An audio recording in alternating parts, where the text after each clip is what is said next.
Welcome to Revenge Stories with Dad, where powerful stories of betrayal, justice, and redemption come to life. Follow along as a father figure shares gripping tales filled with wisdom, emotion, and unexpected twists. Sit back and experience revenge told with calm strength and unforgettable impact.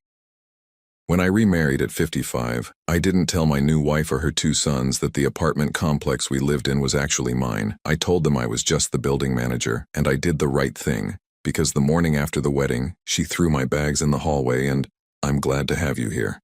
Follow my story until the end and comment the city you're watching from so I can see how far my story has reached. I never thought my second chance at love would end before it even began. My name is Carl Morrison, and I'm 55 years old. Yesterday was supposed to be the happiest day of my life since Sarah passed 5 years ago. Instead, it became the day I learned that some people wear masks so convincing, you forget they're not real faces. The wedding was small, intimate.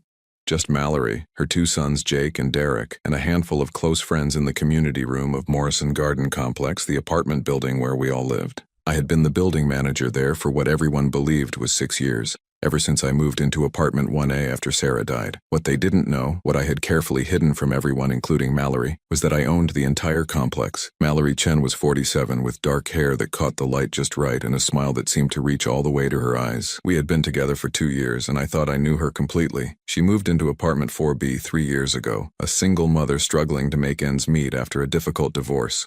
At least, that's what she told me. I watched her juggle 2 part-time jobs, always worried about the monthly rent of $1,200, always grateful when I could give her a small break on utilities or maintenance fees. I fell in love with her strength, her resilience, the way she never complained despite carrying so much weight on her shoulders. When she looked at me, I didn't feel like a grieving widower anymore. I felt like Carl again, not just the shadow of the man Sarah had loved. Our wedding day was perfect. Mallory wore a simple cream dress that made her look radiant. Jake, 24 and always a bit rough around the edges, actually wore a tie. Derek, 22 and usually glued to his phone, put it away for the ceremony. They walked her down the aisle together, and for a moment I believed we were becoming a real family. "Do you, Carl Morrison, take Mallory Chen to be your lawfully wedded wife?" the officiant asked. "I do," I said, looking into her eyes and seeing what I thought was forever. When she said her vows, her voice trembled slightly. "Carl, you've given me stability when I had none, love when I thought I'd never find it again. You've been my anchor." I squeezed her hands, feeling the cool metal of my wedding ring, the new one, not Sarah's ring, which I still wore on my right hand. The reception was lovely. Mrs. Patterson from 3C made her famous lasagna. Mr. Rodriguez brought his guitar and played the Spanish songs Mallory loved. Even Jake seemed relaxed, laughing at Derek's stories about his community college classes. We stayed up until almost midnight, cleaning up and talking about our future. Mallory mentioned wanting to redecorate my apartment. Our apartment now. She had such specific ideas about new furniture, about changing the layout. I found it charming how excited she was about making it ours. "I've been thinking," she said as we finally headed to bed, "maybe we should get a bigger place. Your apartment is nice, but with Jake and Derek visiting more often now that we're married, we'll figure it out," I told her, kissing her forehead. "We have time." I woke up Sunday morning to the smell of coffee brewing. For a moment, lying in bed listening to Mallory move around the kitchen, I felt truly happy. Sarah would have wanted this for me, I thought. She would have wanted me to find love again. When I walked into the kitchen, Mallory was already dressed, her hair pulled back in a severe ponytail I'd never seen before. Jake and Derek were at the small dining table, looking more serious than I'd ever seen them. "Good morning, wife," I said with a smile, reaching for her. She stepped back. "Sit down, Carl." Something in her tone made my stomach tighten. "Is everything okay?" "Sit down," she repeated, and there was no warmth in her voice at all. I sat, confused. The coffee mug she placed in front of me was chipped, one I'd never seen before. Not one of the matching sets Sarah and I had picked out together. "Jake, go get his things," Mallory said without looking at me. "What?" I laughed, thinking this had to be some kind of joke. "What things?" Jake stood up and walked toward the bedroom. I started to follow, but Derek moved to block my path. "Derek, what's going on?" I asked. "You need to leave," Mallory said. Her voice was calm, matter-of-fact, as if she were discussing the weather. "Leave? This is my apartment. This is my home." She turned to face me then, and the woman looking back at me was a complete stranger. The warmth was gone, the gentle smile, the soft eyes that used to crinkle when she laughed. This woman was cold, calculating. "Not anymore," she said. "We're married now. This apartment comes with the marriage, and the marriage comes with conditions." "What are you talking about?" Jake returned carrying a suitcase, my suitcase, hastily packed with what looked like random clothes. "Here's his stuff." "This is insane," I said, standing up so fast the chair scraped against the floor. "Mallory, talk to me. What's happening here?" "What's happening," she said, crossing her arms, "is that you're leaving. This apartment is too small for all of us, and since you're just the building manager, you can find somewhere else to live, maybe one of the smaller units." "Just the building manager?" The words felt strange in my mouth. "Jake and Derek need stability. They're young men trying to build their futures. You're 55 years old with a maintenance job. This isn't really about you anymore." I stared at her, trying to find any trace of the woman I'd married less than 24 hours ago. "You can't be serious." "I'm completely serious." She walked to the door and opened it. "Your things are packed. There's the hallway." Derek picked up the suitcase and set it outside the door. The sound it made hitting the hallway floor echoed through the building. "Mallory," I said, my voice barely above a whisper. "We just got married yesterday." "Yes," she said, "and now we're married, which means I live here, and you live somewhere else." "This doesn't make any sense. You love me. You said you loved me." Something flickered across her face then, and for just a moment, I thought I saw a crack in the mask, but it was gone as quickly as it appeared. "Love is a luxury, Carl. Security is a necessity." Jake pushed past me toward the door. "Come on, man. Don't make this harder than it has to be." I looked at Derek, hoping to find an ally. He wouldn't meet my eyes. "If you don't leave now," Mallory said, "I'll call the building owner and tell them you're harassing tenants." The irony of that threat hit me like a physical blow. Call the building owner, if she only knew. I walked toward the door on unsteady legs. In the hallway, Mrs. Patterson was getting her mail. She looked at me with confusion and concern. "Carl, what's going on?" I'm not sure," I said honestly. Mallory appeared in the doorway. "Carl's moving to a different apartment," she announced cheerfully. "Newlywed adjustments, you know how it is." Mrs. Patterson looked between us, clearly sensing something was wrong but not knowing what to say. I picked up my suitcase, its weight feeling heavier than it should have. As I walked toward the elevator, I heard the door to what had been my apartment, my home, close firmly behind me. Standing in that hallway, holding a suitcase full of hastily packed belongings, I felt like I was living in some kind of nightmare. This was my building. These were my tenants. This was my life, and somehow, in the space of 12 hours, it had been taken away from me by the woman I thought loved me. But as I pressed the button for the elevator, something Sarah used to say came back to me. "Sometimes people show you exactly who they are, Carl. The question is whether you're paying attention." I was paying attention now. And as the elevator doors opened, I realized that Mallory had just made the biggest mistake of her life. She had no idea who she was really dealing with. The spare apartment in the basement wasn't much. Just a small studio I kept for emergencies. But it gave me a place to think. From my window, I could see directly into the building's courtyard where Sarah's rose bushes still bloomed. She had planted them our first spring here, white roses that reminded her of her grandmother's garden in Ohio. I sat on the narrow bed, still wearing yesterday's wedding clothes, trying to make sense of what had happened. The woman who had thrown me out of my own apartment wasn't the same woman who had cried during our first dance 2 nights ago. That Mallory had been gentle, grateful, vulnerable. This Mallory was someone else entirely. My phone buzzed with a text message. It was from Mallory. "Don't try to come back up here. We need space to adjust to married life." I stared at the message, noting how she said "we," meaning her and her sons. I wasn't part of the "we" anymore, apparently. I was just an inconvenience to be managed. But something about this whole situation felt wrong beyond just the shock of it. Mallory's transformation had been too complete, too immediate. People don't change that dramatically overnight, not unless they were never who they claimed to be in the first place. I pulled out my laptop and did something I probably should have done 2 years ago. I started researching. Mallory Chen, age 47, divorced. The basics I already knew were accurate. But as I dug deeper, a different picture began to emerge. Her ex-husband hadn't left her financially desperate as she'd claimed. According to the divorce records I found, she'd received a settlement of nearly $200,000 plus monthly alimony of $3,000. $3,000 a month. That was more than double what she told me she made from her 2 part-time jobs combined. Yet she'd consistently struggled to pay her $1,200 rent, often asking for extensions, sometimes paying in cash with apologetic explanations about banking delays. I kept digging. Her previous address before moving to my building wasn't a small apartment in a rough neighborhood, as she'd told me. It was a 3-bedroom house in Westchester County. Property records showed she'd sold it for $420,000 just 6 months before moving into apartment 4B. My hands were shaking as I scrolled through more information. This was a woman who had received nearly $620,000 in cash from her divorce and house sale. She wasn't broke. She hadn't been struggling. She had been lying to me for 2 years, but why? A knock on my door interrupted my thoughts. I opened it to find Derek standing in the hallway, looking uncomfortable. "Hey, Carl," he said, not quite meeting my eyes. "Derek." I stepped back to let him in, curious about what he wanted. He looked around the small basement apartment, taking in the bare walls and single bed. "This is pretty rough, man." "It's temporary," I said, though I wasn't sure yet what permanent was going to look like. "Look," Derek said, sitting on the edge of the bed. "I wanted to talk to you about yesterday, about what happened upstairs." I waited. "The thing is," he continued, "Mom's been planning this for a while." The words hit me like ice water. "Planning what exactly?" Derek shifted uncomfortably. "The whole marriage thing. She's been, I don't know how to say this without sounding awful, but she's been planning to get you out of that apartment." "Why?" "Because she wants to bring her boyfriend to live there." I blinked. "Her what?"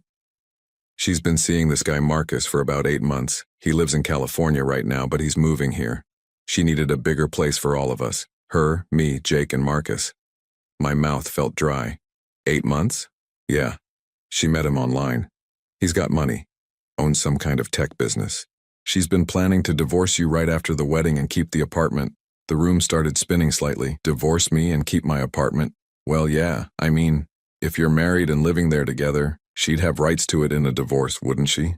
That's what she figured anyway. I sat down heavily in the room's single chair. Mallory had married me planning to divorce me immediately. She'd never loved me. She'd never even seen me as a person, just as an obstacle to getting what she wanted. "Derek," I said slowly, "why are you telling me this?" He rubbed the back of his neck. "Because I like you, Carl. You've been good to us, and because what she's doing, it's not right. She made me and Jake promise not to say anything, but I couldn't just watch her do this to you."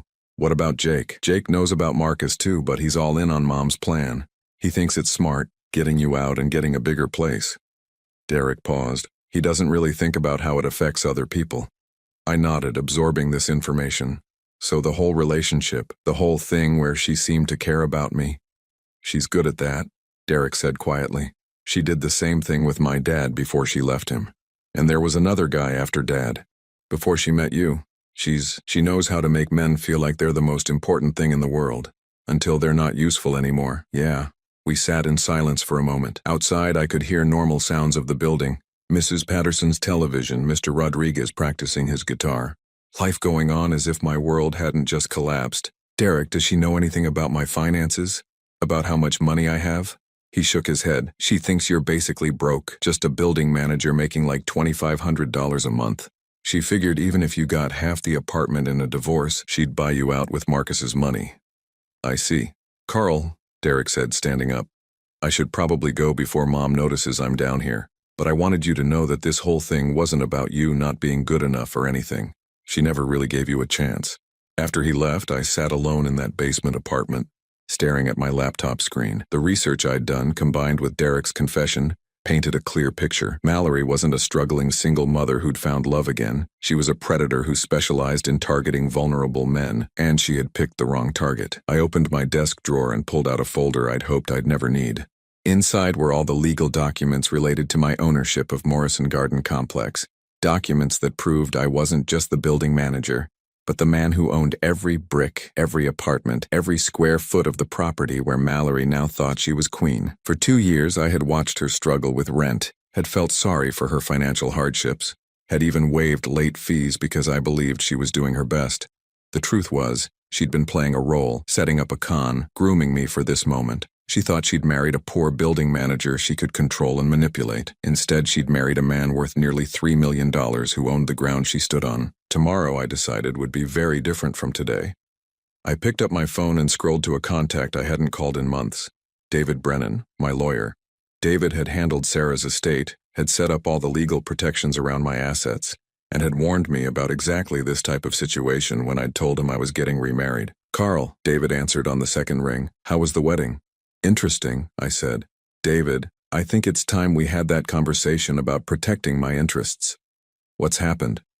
"My wife of 24 hours just threw me out of my own apartment. She thinks I'm poor, and she's planning to divorce me and take half of what she thinks I own." There was a pause. "She doesn't know about the building?" "She has no idea." "Well," David said, and I could hear him settling into his chair, "this should be educational for her. Can you be in my office tomorrow morning?" As I hung up, I felt something I hadn't felt since Sarah died, a sense of control returning. Mallory thought she was playing chess while I was playing checkers. She was about to learn that she wasn't even playing the same game. Monday morning came with the kind of clarity that only follows a sleepless night of planning. I had spent hours with David Brennan going over every legal detail, every protection I had in place, every move Mallory might try to make. Now it was time to turn the tables. I stood outside apartment 4B, my apartment 4B, at exactly 9 o'clock in the morning. I could hear voices inside, laughter even. They were celebrating their victory, completely unaware that their world was about to shift beneath their feet. I knocked firmly on the door. "Just a minute," Mallory's voice called out, bright and cheerful in a way that made my skin crawl. When she opened the door, she was wearing one of my old Columbia University sweatshirts, one that Sarah had bought me for my birthday years ago. Seeing it on her felt like a violation. "Carl," she said, not bothering to hide her annoyance, "I thought we discussed this. You can't just show up here anymore." "Actually, Mallory, I can." I held up a thick manila envelope. "We need to talk." "I don't think so." "Jake, Derek, come here." Both young men appeared behind her, Jake with his chest puffed out like he was ready for a confrontation, Derek looking uncomfortable but standing with his mother nonetheless. "Guys," I said calmly, "you might want to sit down for this." "We're not sitting down for anything," Jake said. "You need to leave." I opened the envelope and pulled out the first document. "This is the deed to Morrison Garden Complex, the entire building. Take a look at the name on the ownership line." I held it up so they could see. The color drained from Mallory's face as her eyes focused on the words. "Carl Morrison, sole proprietor." That's not possible," she whispered. "It's very possible. In fact, it's been true for the past 15 years. I built this place with the insurance money from my first wife's death and my savings from 20 years in construction management." Jake grabbed the paper from my hand, his eyes scanning frantically. "This has to be fake." "Here's the property tax assessment," I said, handing him another document. "Here's the mortgage documentation showing final payment 3 years ago. Here's my business license for Morrison Property Management. Would you like to see my bank statements showing the rental income from all 12 units? Mallory sat down heavily on the couch, my couch, her hands shaking. "You said you were the building manager." "I said I managed the building. I never said I didn't own it." Derek was staring at the papers, his mouth slightly open. "Carl, you own this whole place? Every brick, every pipe, every square inch of ground it sits on." "But," Mallory said, her voice getting higher, "you live like you don't have any money. You drive that old pickup truck. You wear work clothes. You said you made $2,500 a month. I said that was my salary as building manager, which it is. I pay myself a modest management fee for tax purposes. The rental income from 11 other units, however, brings in about $14,000 monthly. After expenses, maintenance, and property management costs, my net income from this building alone is roughly $9,000 per month." The silence in the room was deafening. Jake was the first to recover. "So what? You still married Mom. She still has rights." "Actually, Jake, she doesn't." I pulled out another document. "This is a prenuptial agreement your mother signed." "I never signed any prenup," Mallory said quickly. "You signed it right here," I said, pointing to a signature on the document. "Friday afternoon, at David Brennan's office. You thought you were signing apartment lease modification papers." Her face went white. You tricked me. I protected myself. David explained every document you signed, Mallory. You just weren't paying attention because you thought you were signing papers to get Derek a lease reduction and Jake permission to park his motorcycle in the courtyard." The truth was, David had been extremely thorough. He'd explained that the documents included marriage protection clauses, but Mallory had been so focused on what she thought were tenant benefits that she'd rushed through the signatures. "You can't do this," she said, standing up abruptly. "We're married. I live here now. You live here as my tenant, Mallory, and as of today your rent is going up to market rate, $3,000 per month." "3,000? Derek gasped. "That's the going rate for a 2-bedroom apartment in this neighborhood. I've been giving you a significant discount for the past 3 years. Jake stepped toward me, his hands clenched into fists. You son of a... Careful, Jake, I said calmly. You're in my building talking to your landlord. And based on what Derek told me yesterday about your mother's boyfriend, Marcus, you've been planning this little scheme for quite some time. Mallory's eyes snapped to Derek. What did you tell him? Derek looked miserable. Mom, I couldn't just watch you do this to him. You told him about Marcus? Her voice was deadly quiet. Among other things, I said. I also know about your divorce settlement, Mallory. The $200,000 you received, the $3,000 per month in alimony, the $420,000 you got from selling your house in Westchester. She sat back down, harder this time. You've been lying to me for 2 years about being financially struggling. You've had over $600,000 this entire time. You weren't a struggling single mother. You were a woman running a long con. I never, she started, but I held up my hand. I have your financial records, Mallory. I know about the rental property you own in Albany that brings in $1,800 monthly. I know about the investment account with Merrill Lynch that has a current balance of roughly $460,000. I know you're not poor, and I know you never were. Jake slammed his fist on the coffee table.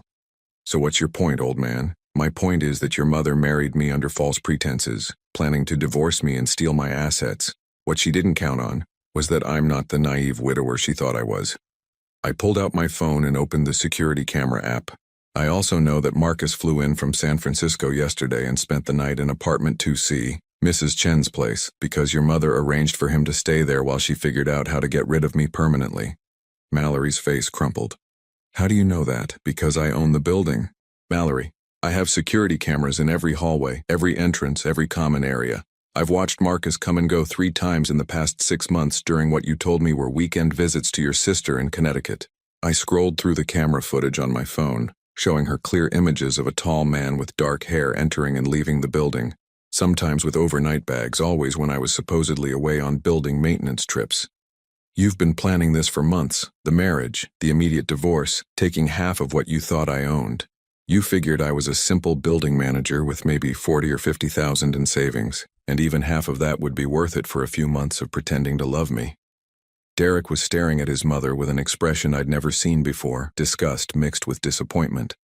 The problem with your plan, I continued, is that you're not divorcing a poor building manager.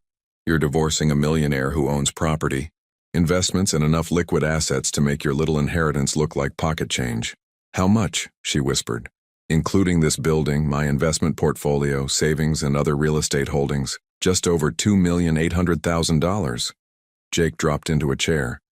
Derek sat down slowly on the couch beside his mother. But here's the beautiful part of all this, I said, pulling out the final document from my envelope. Because you signed that prenuptial agreement, and because you've committed marriage fraud by entering into our marriage with the premeditated intent to divorce me for financial gain, you're not entitled to a single penny. Mallory looked at the document in my hands. What is that? Divorce papers. I filed them this morning.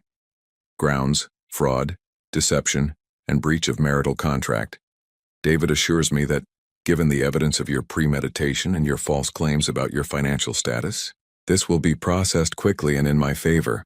She started crying then, but they weren't the gentle tears I'd seen during our relationship. These were harsh, angry sobs of someone whose plans had completely fallen apart. You can't do this to us, she said through her tears. We have nowhere to go. You have plenty of places to go. Mallory, you have $460,000 in investments, monthly alimony, and rental income from your Albany property. You're not homeless. You're just not getting my money on top of your money. What about Jake and Derek? I looked at both young men. Derek met my eyes with what looked like relief. Jake was staring at his hands. Derek can stay if he wants. His name was on the lease modification you thought you were signing, but it was actually a separate apartment lease for Unit 3A. If he wants to live here as a regular tenant, paying regular rent, he's welcome. Derek straightened up. Really? You're the only one in this family who showed me any honesty, Derek. Yes, really. And Jake? Mallory asked. Jake will have to find somewhere else to live, preferably with Marcus, since that was the plan all along anyway. The room fell silent except for Mallory's crying. You have 30 days to vacate apartment 4B, I said. That's more generous than I need to be, but I'm not heartless. I'm just not stupid. As I walked toward the door, Mallory called out behind me. Carl, wait. We can work this out. I made mistakes, but we can fix this. I turned back to look at her one last time. Mallory, you didn't make mistakes. You made choices. You chose to lie to me for 2 years. You chose to marry me, planning to divorce me immediately. You chose to see me as nothing more than a mark in your con game. I never. You did. And now you're facing the consequences of those choices. I opened the door and stepped into the hallway, then turned back. Oh, and Mallory, Marcus should find a different place to stay tonight. Mrs. Chen's lease has a strict no overnight guests policy that I'll be enforcing starting immediately. As I walked down the hallway toward the elevator, I could hear raised voices behind me, Jake's angry shouts, Derek trying to calm everyone down, and Mallory's continuing sobs. For the first time since Saturday, I felt like myself again. The game was over, and I had won. I thought revealing the truth would be the end of it. I was wrong. Tuesday morning, I woke up in my basement apartment to the sound of my phone ringing insistently. David Brennan's name flashed on the screen. "Carl, we have a problem," he said without preamble when I answered. I sat up in bed, instantly alert. "What kind of problem?" "Your wife filed her own divorce petition yesterday afternoon. She's claiming you defrauded her by hiding your assets and that the prenuptial agreement should be voided because you obtained it through deception." I felt my stomach drop. Can she do that? She's trying. Her lawyer is arguing that you deliberately misrepresented yourself as a poor building manager to trick her into signing papers she didn't understand. They're asking for temporary spousal support, half of all marital assets, and exclusive use of the apartment during the divorce proceedings. Exclusive use of my apartment? It gets worse, Carl. They filed an emergency restraining order claiming you threatened them yesterday during your confrontation. According to their filing, you became violent and intimidating when they refused to leave. I was fully awake now, anger coursing through my veins. That's completely false. I know. But the family court judge granted a temporary restraining order pending a hearing. You're not allowed within 500 feet of apartment 4B or any member of the Chen family. This is insane. It's my building. I know. We'll fight it, but for now, you need to stay away. Any violation of that restraining order could result in your arrest. And that would hurt our case significantly. After hanging up with David, I sat in my small apartment trying to process what was happening. Mallory wasn't just fighting back, she was escalating. She was using the legal system to try to take everything from me while painting herself as the victim. But if she wanted to play dirty, she had picked the wrong opponent. I spent the morning researching Mallory's new lawyer, Patricia Valdez. She specialized in high-asset divorces and had a reputation for aggressive tactics on behalf of female clients.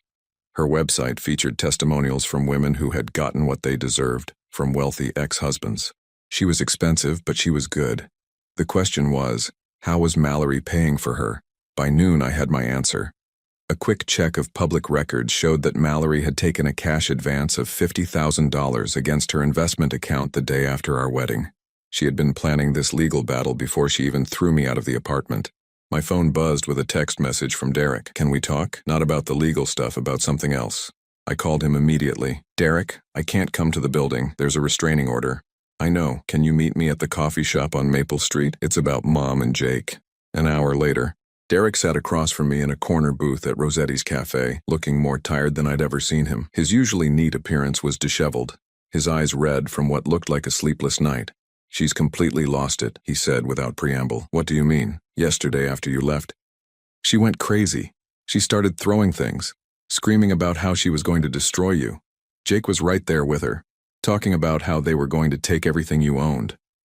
Derek paused, running his hands through his hair. But then Marcus showed up. "At the apartment?" "Yeah.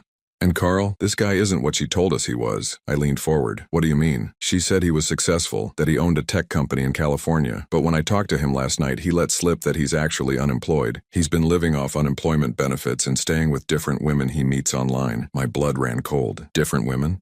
He started bragging to Jake about how he's got this system worked out. He finds women online who seem financially stable, convinces them he's successful, then gradually moves in with them. When they figure out he's lying, he moves on to the next one. And Mallory doesn't know this? Derek shook his head. "She has no idea. She thinks he's going to help her pay for the legal battle and then they'll live together in your apartment after she wins the divorce." I sat back, processing this information. "Derek, this means your mother is being conned by the same type of person she tried to con." "That's not even the worst part," Derek said. He pulled out his phone and showed me a photo. It was Marcus, but he looked different, thinner, scruffier, clearly older than the polished photos Mallory had shown me. I reverse searched his photo. His real name isn't Marcus Chen, it's Martin Kowalski, and he's got a criminal record. For what? Fraud, identity theft. He's been arrested 3 times in California for running romance scams on older women. There's a warrant out for him in Nevada for skipping bail on a theft charge. I stared at the information on Derek's phone screen. This was bigger than just a messy divorce. Mallory had unknowingly brought a career criminal into my building. "Derek, why are you telling me this?" "Because I'm scared," he said simply. "Mom is so focused on trying to destroy you that she's not seeing what's right in front of her. This guy is dangerous. And Jake..." He paused. "Jake thinks Martin is cool. He's talking about doing some kind of business with him." "What kind of business? I don't know. But they've been whispering about it. Something about easy money and how stupid rich people are." A chill ran down my spine. I thought about all the elderly residents in my building. Mrs. Patterson with her Social Security checks. Mr. Rodriguez with his veteran's pension.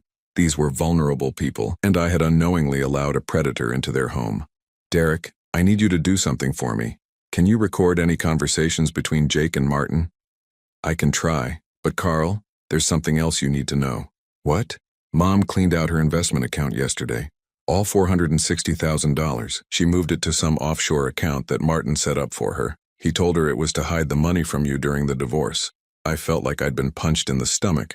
She moved her entire savings to an account controlled by a man with a criminal record? He told her it was temporary, just until after the legal stuff was settled. But Carl, I looked at the paperwork he had her sign. I don't think she's ever going to see that money again. I closed my eyes, trying to think clearly.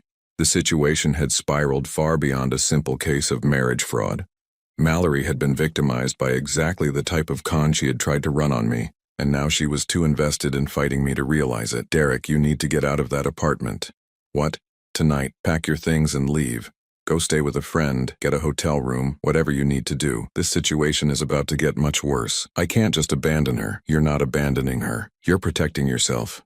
"Derek, think about what you just told me. Martin is a career criminal with fraud convictions. Your mother just gave him access to nearly $500,000. Jake is talking about getting involved in whatever scheme Martin is running. And all of this is happening in my building, where there are elderly tenants with fixed incomes and limited ability to protect themselves." Derek's face went pale as the implications sank in. "I have to call the police," I continued. "I have to report Martin's presence in the building and the fact that he's using a false identity. When I do that, everyone in that apartment is going to be investigated." "But Mom, your mother made her choices, Derek. She chose to lie to me. She chose to try to steal my assets. And now she's chosen to trust a criminal with her life savings. I can't protect her from the consequences of those choices." Derek was quiet for a long moment. Finally, he nodded. "You're right. I'll pack tonight." "Good. And Derek, when you leave, don't tell anyone where you're going. Not your mother, not Jake, and definitely not Martin." As we parted ways outside the coffee shop, Derek grabbed my arm. "Carl, I'm sorry for all of this. You didn't deserve what she did to you. No one deserves to be conned." "Derek. Not me, not your mother, not the other victims Martin has left behind. The difference is I can protect myself. Your mother chose not to." That evening, I sat in my basement apartment with my laptop, compiling everything I knew about Martin Kowalski. Criminal records, arrest warrants, photos, aliases. I had enough information to put him back in prison, and I intended to use it. But first I needed to make sure my tenants were safe. I started with Mrs. Patterson, calling her directly. "Mrs. Patterson, this is Carl. I need to ask you about any interactions you've had with Mallory's new boyfriend." "Oh, that handsome young man. He was asking about my late husband's coin collection yesterday. So interested in the history behind it." My heart sank. Martin was already working on his next victims. "Mrs. Patterson, I need you to listen to me very carefully." As I made call after call to my tenants, warning them about Martin and advising them to secure any valuables, I realized that Mallory's attempt to destroy me had backfired in the worst possible way. She hadn't just failed to steal my assets, she had handed her own money to a predator and put innocent people in danger. The restraining order meant I couldn't confront Martin directly, but I didn't need to. I had something better than a confrontation. I had evidence, I had the law on my side, and I had a responsibility to protect my tenants that trumped any legal maneuvering Mallory's lawyer could attempt. Tomorrow, Martin Kowalski was going to discover that some buildings are harder to break into than others. The call came at 6 in the morning on Wednesday. Mallory's name on my phone screen made my stomach clench, but I answered anyway. "Carl." Her voice was barely a whisper, completely different from the cold, calculating tone she'd used on Sunday. "Please, I need to talk to you." "Mallory, there's a restraining order. We're not supposed to." I know, but this is important. It's about Derek. He's missing. I sat up in bed, instantly alert. What do you mean missing? He didn't come home last night. His phone goes straight to voicemail. Carl, I think something happened to him. Despite everything she had done to me, the fear in her voice seemed genuine. Derek had told me he was leaving, but he wouldn't have just disappeared without telling me where he was going. Have you called the police? I can't, she said, and now she was crying.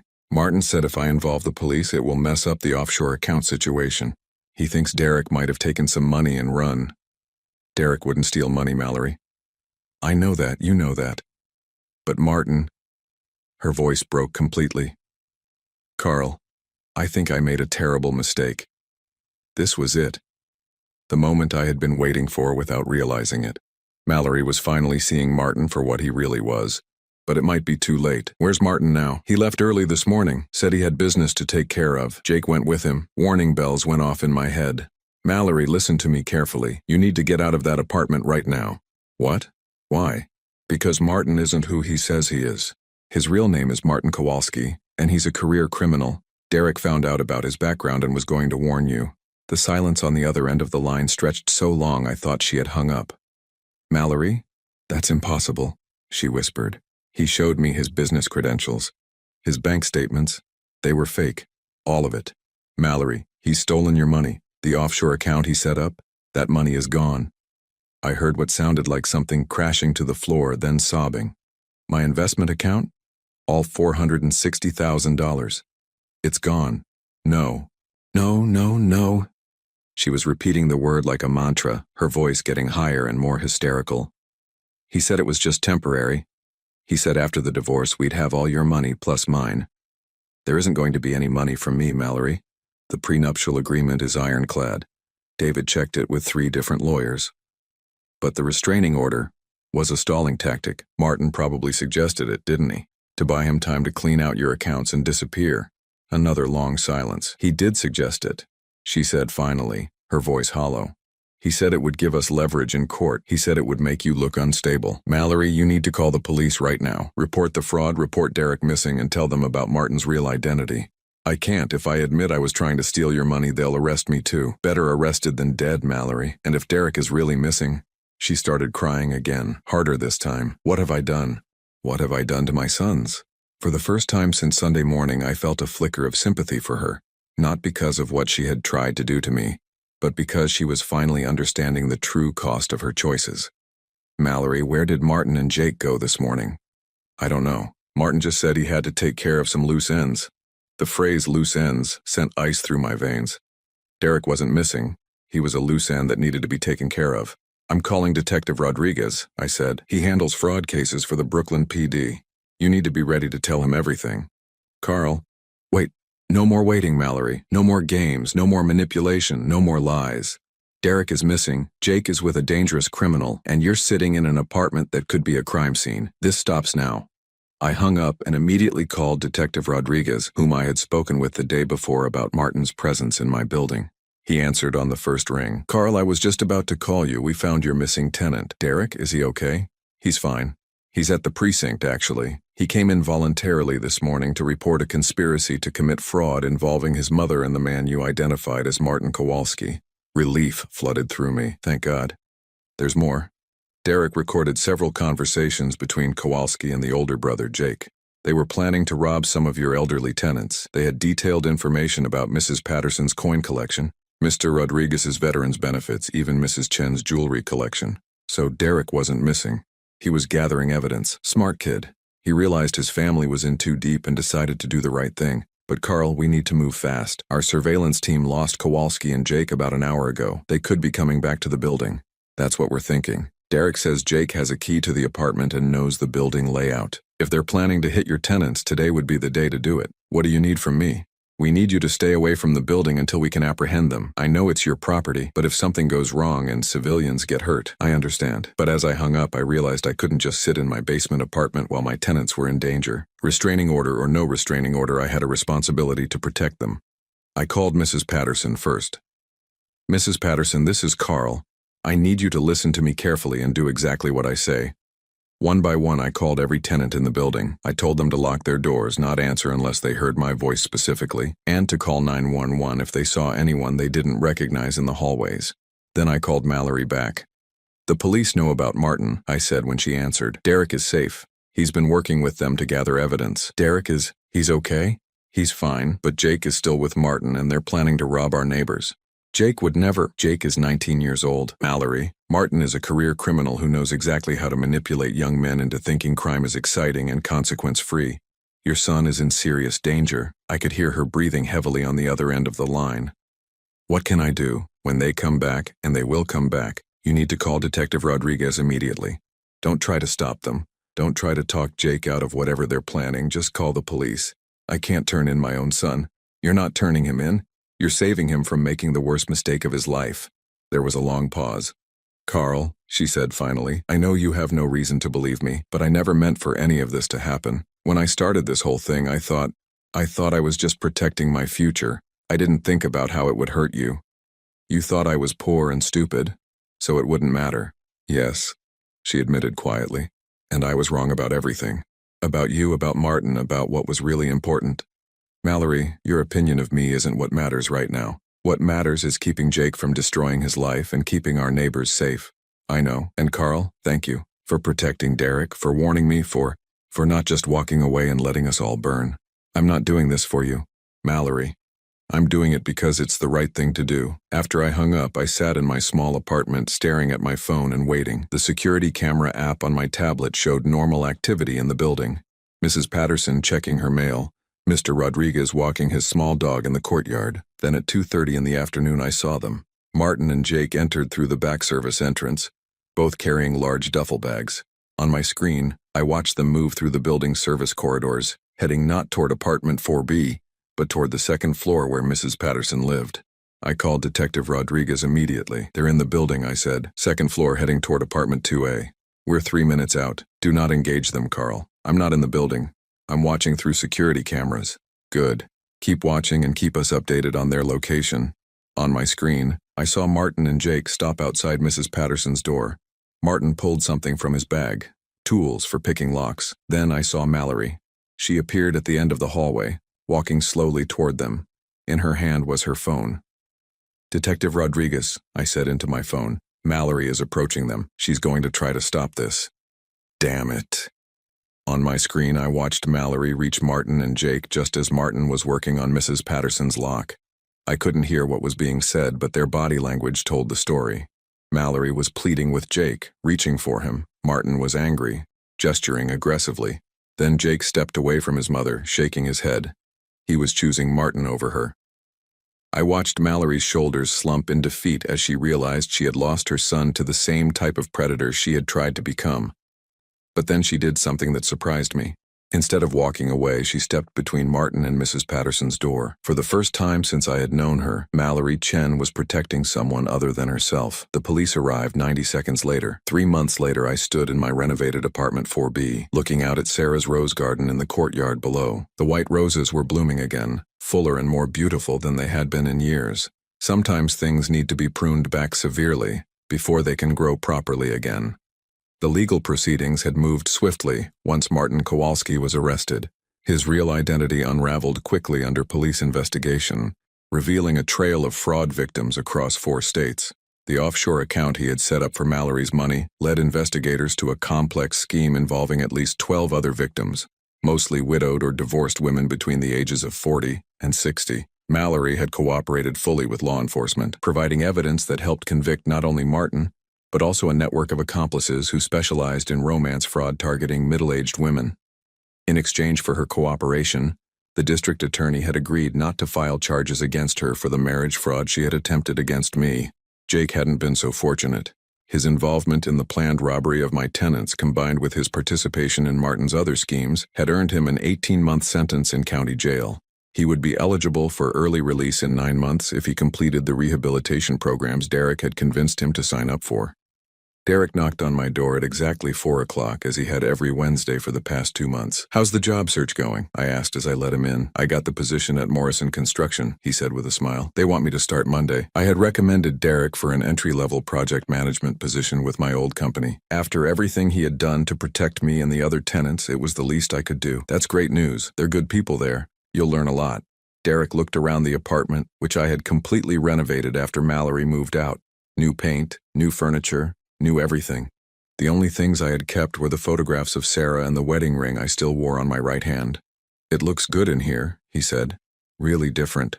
It needed to be different." Derek sat down in one of the new chairs, his expression serious. "Carl, I need to ask you something." "Go ahead." "Why did you help us? After everything Mom tried to do to you, after all the lies and the legal stuff, why didn't you just let us burn?" I had been expecting this question for months. Derek deserved an honest answer. "Because holding on to anger would have made me become someone I don't want to be. Your mother hurt me, yes, but she also got hurt worse than I ever did. She lost her savings, her son ended up in jail, and she had to face the fact that she had become exactly the kind of person she always claimed to hate. But you could have just walked away. I could have. But walking away would have meant letting Martin hurt Mrs. Patterson and the other tenants. It would have meant letting Jake destroy his life. And it would have meant letting your mother continue down a path that was only going to lead to more pain for everyone."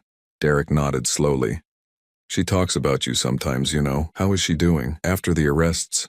Mallory had moved back to Albany, where she still owned a small rental property. With her investment savings gone and her alimony payments suspended during the investigation, she had been forced to get a job as a receptionist at a dental office. It was the first time in years she had worked a regular job. "She's different," Derek said. "Quieter. She doesn't talk about money all the time anymore. She's been going to some kind of therapy group for people who've been victims of financial fraud. That's good. She asked me to give you this." Derek pulled an envelope from his jacket pocket. I recognized Mallory's handwriting on the front. My name, written in careful script. "You don't have to read it now," Derek said, "but she wanted you to have it."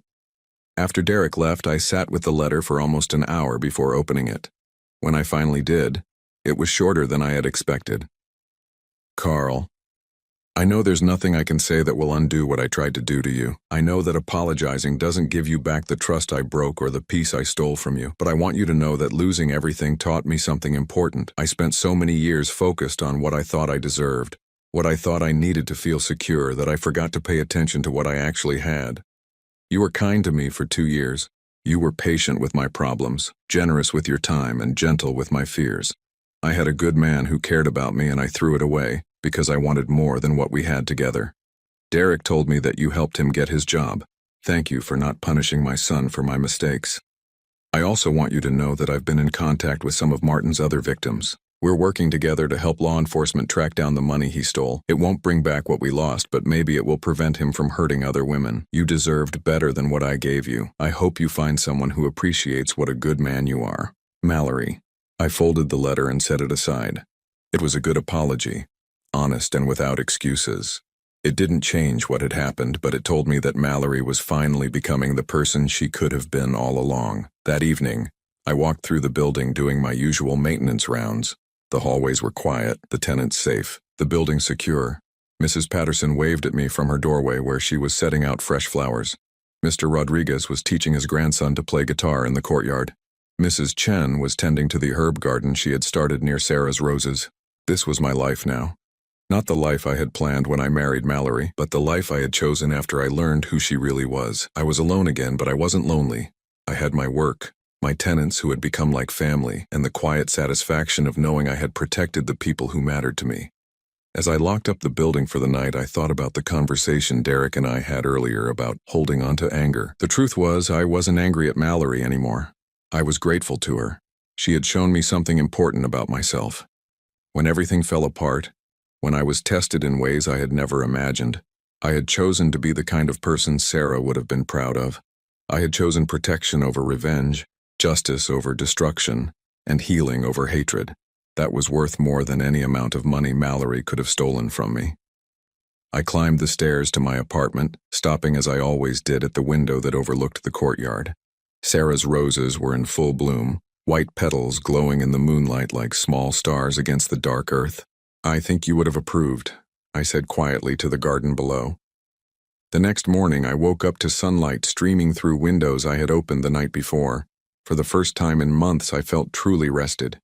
I made coffee in the kitchen where Mallory had told me to leave, walked out onto the small balcony where she had planned to bring her boyfriend, and looked out at the city I had called home for 15 years. My phone rang. The caller ID showed a number I didn't recognize, but the area code was local. Hello, Mr. Morrison? This is Janet Coleman from the Brooklyn Community Center. I hope I'm not calling too early. Not at all. What can I do for you?